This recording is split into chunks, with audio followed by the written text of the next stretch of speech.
Thank you, Ceann Comhairle. I very much welcome the opportunity to discuss with colleagues and deputies today the many issues that fall under my own Department of Housing, Planning and Local Government.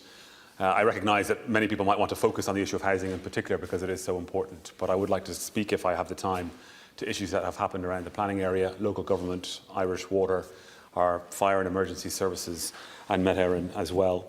But just by way of background in relation to what's been happening in housing and in homeless services, I had my first engagement with the Dublin Regional Homeless Executive on the 25th of February when they raised the issue of COVID-19 and what was then feared a crisis might come to the country, and the work that they had been doing in preparation for such a potential crisis. Work that they had been doing themselves with the local authorities, but also with the NGOs.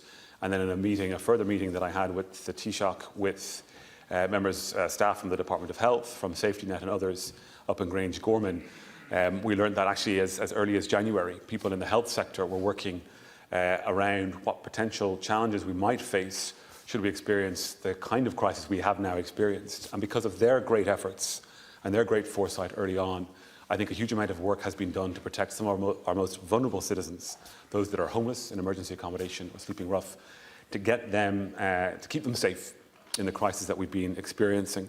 And I really want to thank them for those efforts. On the 4th of March, the HSE published their guidance on homeless and vulnerable people. We provided that to local authorities, and it was updated again on the 14th of March and again on the 16th of April. And on the 6th of March, we communicated to the local authorities and the NGOs that checklist of actions that had been drawn up by the National Public Health Emergency Team, actions that service providers needed to take to keep people safe in this crisis. And obviously through this work, we have seen some fantastic things being done by people working on the front lines. And just reflect on that briefly, two of the main actions that I think have been so important. One is the dedicated health response that's been put in place for people who are in emergency accommodation. Not every person who is in emergency accommodation is just having a crisis in terms of a home for themselves, a roof over their head. Some issues are more complicated, but the health supports that have been put in place have been absolutely phenomenal. That's just one action, I think, that really stands out and that must continue into the future. The second action was the moving very quickly to secure additional accommodation that became available when it did. And as a result of that, more than 1,000 new spaces secured in Dublin, more than 400 outside of Dublin. There is more capacity above and beyond that. So for every person who needs to self-isolate on their own, we can provide that through the service providers. We can also allow for social distancing. Our five largest family hubs, we were able to decongregate because of these new apartments in many instances that we were able to secure. The 5 largest adult individual hostels we were able to decongregate as well because of the additional accommodation that was secured. The NGOs have been working together, as they always do, in a cooperative fashion. One NGO in particular has taken the lead in terms of looking after people that may have the virus or have actually been confirmed with the virus. And as a result of that kind of pooling together of resources, it's allowed other community settings to remain safe in this crisis. They've even trained up their own staff, their own health staff, to be able to take tests, but there is now a dedicated and targeted testing programme underway for people in emergency accommodation. I had my latest round of engagement with the main NGOs and the DRHE yesterday, just to get an update on what further actions might be required over the coming weeks, obviously as we move through now the phasing plan that we have. In the region of about 20 million euro additional has been spent in this crisis period for the different supports that have been put in place. In relation to travellers and members of the travelling community, Minister Damien English has led in this regard. And on March the 18th, a communication was made with all local authorities detailing actions that had to be taken and the funding that would be available for people who are in the travelling community. An additional 1.2 million in funding was approved for 16 programmes across 15 local authority areas. This has allowed for an improvement in services, opening up new bays, providing new homes for people to again self-isolate or socially distance where that's necessary. And Minister English continues to have a regular engagement with the local authorities, and we'll have one again with the National Traveller Accommodation Consultative Committee, I think, if not later this week, then next week. Overall, more than 2,700 new homes have been secured through the housing assistance payment since the 2nd of March. More than 400 of those homes went to people who were, or families who were homeless, which I think is an incredible amount of work, despite the crisis that we have. The numbers of people in emergency accommodation are slightly down, which is to be welcomed. And although construction had to close on sites, which we really didn't want it to close, but it had to close following the health advice, we were able to, working with the housing agency, identify about 39 sites, a total of 1,000 homes roughly, for social housing, that we were able to reopen again actually, because those sites are almost complete and they will be new homes for people either in emergency accommodation or coming off the housing list. And it's very important work that's being done, and I'm glad that it's been able to progress despite the fact that most sites have had to close. In relation to housing more generally, the CSO figures that we heard today were very welcome. Almost 5,000 new homes were built in the first quarter of this year, but of course that was before we had to close down construction sites. What we are doing at the moment, and have been for some time, we began work. I had a conference meeting obviously, with the Irish Home Builders Association some time ago. They were preparing work to see how we could open up house building sites in particular in a responsible way from a safety point of view for the people working there.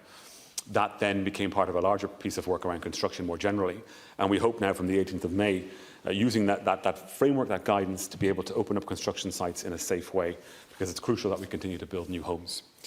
In the rental sector, we had to move quickly to freeze rents for 3 months and also to freeze notices to quit, and this came into force on the 27th of March following legislation being passed in this House. Now those two freezes expire on the 27th of June, but they can be extended by ministerial order if that is necessary. Rents, like house prices, were falling before this crisis began. It's not yet clear what will happen when we come out of the emergency period, but we'll have to keep a very close eye on that in the coming weeks to make sure that the right decision is made ahead of the 27th of March. The Residential Tenancies Board continues to handle disputes. They set up new ways of doing that. We had a very good engagement with them about how they would do that. Rent supplement is in place alongside the pandemic payment to help people who have difficulties facing rent, and there are a huge amount of people who have difficulties facing rent. And one of the things I've asked the ESRI to do is to do a report on rent arrears, so to try and figure out over this period what kind of situation is building up for individuals who might be falling into rent arrears and how that might impact upon them, but also impact upon their landlords as well. And that work being done by the ESRI will guide further decisions that might have to be made in this area. We also hope that estate agents more generally will be able to open up back into operation from the 9th of June, and work is being done in that area. In relation to mortgages, obviously the banks have made their decisions. We made our decision around the Rebuilding Ireland home loan, and I communicated that in March. That was effectively a 3-month period, and that can be extended if it's necessary. And the important thing to note about that is that borrowers are not being charged interest over that period, so there's no additional cost to the borrower who has the Rebuilding Ireland home loan, and applications are still being processed for the Rebuilding Ireland home loan. There is a significant amount of money available still, more than, I think, €500 million for low-cost mortgages for people who need them. And we would encourage people to continue to apply for those mortgages. In relation to planning, it's essential that we keep the planning process open. It is going to be an integral part of our recovery. Planning applications being processed, being approved, people getting on site, people building, not just housing, but across the board. To protect the integrity of decision making, I had to make a decision to extend the public participation process in planning, and we did that by 6 weeks. What I will be doing tomorrow is taking to Cabinet a third order to extend it again until the 23rd of May. But from that point on, the planning system will be back to as it was, only with some improvements, because we're trying to expedite the rollout of e-planning to make things a lot easier for people who are engaged in the planning process. There are 40,000 homes with planning permission that haven't yet gone on site. Hopefully they can get on site once the 18th of May phasing begins. We've also had 2,000 planning applications in general being received across the month of April by planning authorities. So people are still active in this area. I think that's very important that they continue to be, because of the role it will play in our recovery. Just moving over to local authorities, if I may, for a moment. The local authorities, once again, when it comes to the type of crisis that we're facing at the moment, have been often that front line in terms of the community response. We have seen it in the many severe weather events that we have had, and we see it now again in the community call, the community fora that have been established. Huge work is happening there. They've received more than 29,000 calls across the 31 local authority community fora between the 31st of March and the 4th of May.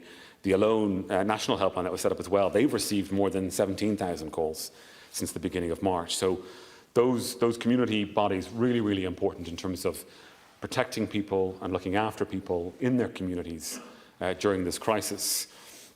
And it's just been a fantastic response, and I want to thank them. And just in relation to funding, in the 40 seconds I have left, we parked rates for businesses for a 3-month period. We made that decision in March.